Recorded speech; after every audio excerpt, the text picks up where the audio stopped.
Que pensez-vous de votre quartier? Moi j'aime beaucoup mon quartier. Je le trouve très vivant, très animé. Il se passe plein de choses. Très mélangé, très hétérogène.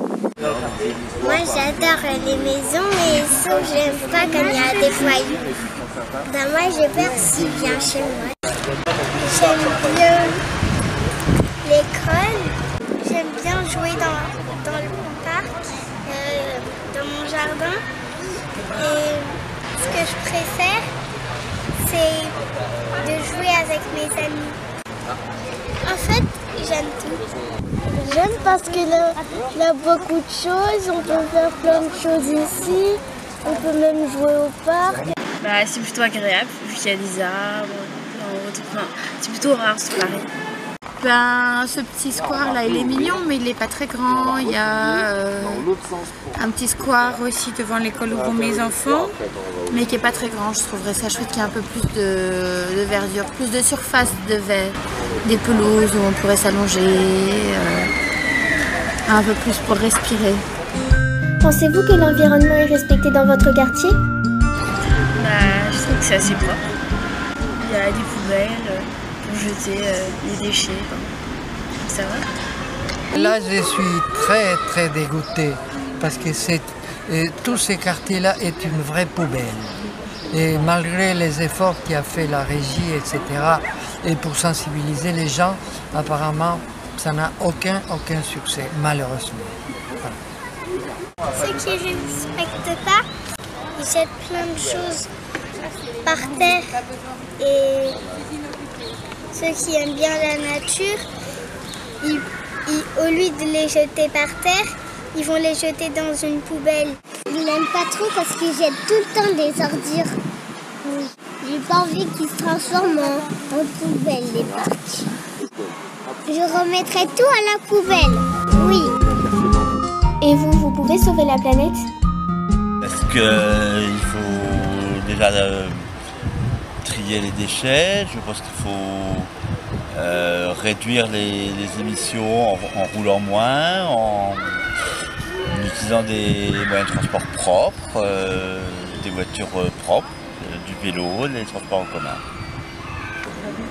Et moi, j'essaie de faire ma petite contribution personnelle, mais bon, je ne pense pas que ça mène très loin. C'est plutôt une attitude individuelle qu'il faut encourager, mais je ne crois pas à l'efficacité.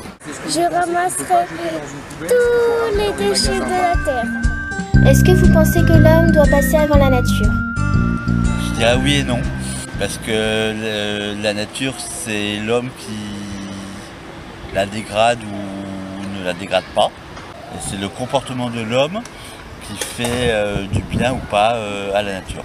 Pour moi, on ne peut pas poser la question comme ça parce que l'homme et la nature sont indissociables. Et si la nature meurt, l'homme mourra. Et je pense que de toute façon, la nature reprendra toujours ses droits, mais qu'il faut trouver la meilleure manière de l'intégrer. Je crois que c'est l'homme qui a beaucoup plus besoin de la nature qu'on ne le reconnaît. Bah, l'homme, il est éphémère, il dure pas longtemps, alors que la nature, elle survit. L'homme fait partie de la nature, donc il doit se marier d'une manière harmonieuse avec la nature. Je ne sais pas si c'est la bonne réponse. Un jour, peut-être.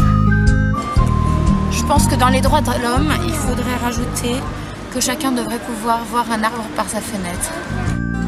Pensez-vous qu'il y a des différences entre les filles et les garçons?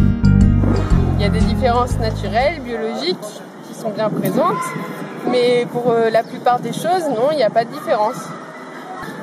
Par exemple, pour l'intelligence, le courage, pour les activités, je pense que les garçons et les filles peuvent faire la même chose. Oui, et les filles, elles ont un côté plutôt beauté, et les garçons, ils ont plutôt un côté, guerrier. Et moi, j'en pense que les filles et les garçons ne se ressemblent pas trop parce que les filles, ils aiment beaucoup plus les trucs de filles, et les garçons, ils aiment les trucs des garçons. Il y a des grosses différences entre les filles et les garçons. Par exemple, un cadre homme touchera beaucoup plus qu'un cadre femme.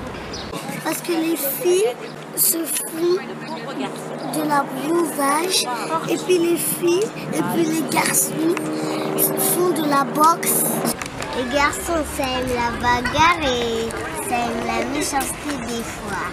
Par exemple, il y a des filles qui sont plutôt féminines, qui jouent peut-être à la poupée ou je ne sais quoi, et ben les garçons ils jouent peut-être aux robots, aux voitures et tout ça. Il y a quelques filles qui préfèrent un côté masculin, il y a des filles qui aiment bien un côté féminin, mais il y a des garçons qui aiment bien un côté masculin et des autres un côté féminin. Que faudrait-il changer pour plus d'égalité? Oui, je pense que c'est surtout les mentalités qui doivent changer et où c'est difficile de faire comprendre aux gens que les filles et les garçons peuvent faire la même chose. Des choses à faire évoluer, il y en aura toujours, je pense, parce que certaines choses, même si on pense qu'elles vont changer ou qu'elles ont changé, je pense qu'elles changeront quasiment jamais, quoi. Déjà à l'école, ils soient plus sensibilisés et qu'on les considère plus comme des personnes semblables au lieu de leur montrer leurs différences. C'est pas quelque chose de politique, c'est pas quelque chose de religieux. C'est vraiment une façon de fonctionner en fait que la société doit adopter. Est-ce que vous pensez que l'on peut tout dire à tout le monde? Non, on peut pas dire toutes les choses, tous les mots. Et surtout les gros mots, car ce n'est pas bien pour les autres. Les compliments gentils, c'est bien. Le langage familier, c'est pas trop bien. La langue courante, ça va. Pour ma part, en fait, je pars du principe que, justement avec le but de liberté d'expression, que si j'ai quelque chose à dire, je le dis. Sauf que des fois, je le dis même en prenant des pincettes, et mes amis ne le prennent pas très bien. Donc, par exemple, si j'ai une amie qui fait un repas et que je le trouve pas très bon, je lui dis je trouve pas ça bon.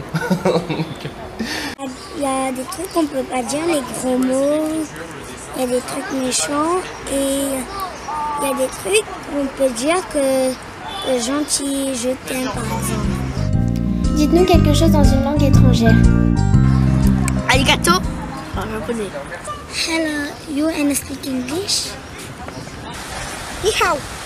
Journal. Travailler en épargne. Dites-nous quelque chose qui vous met en colère. Je vais pas prêter le vélo. Le chantage. Ce qui m'énerve, ce sont pas les incompréhensions, mais si c'est ça, les non-dits et les incompréhensions.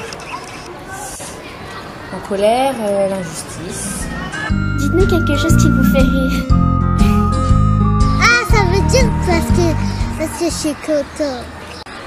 Parce que j'ai eu cadeau. Quand il me chatouille parfois au ventre, je bouge dans tous les sens. Quand quelqu'un tombe. Oui, les blagues me font rire, mais j'ai vraiment un humour un peu bizarre, un peu particulier, donc je pense que je suis très bon public en fait. Donc je ris à tout, même si des fois je comprends pas, mais je ris. Et si vous nous chantiez une chanson? Love will be all night, love. Une chanson douce que me chantait ma maman. Dites-nous un petit secret. J'attends mon deuxième enfant. J'aime une personne mais j'ose pas lui dire. Il y a un monstre dans les orques de Flandre.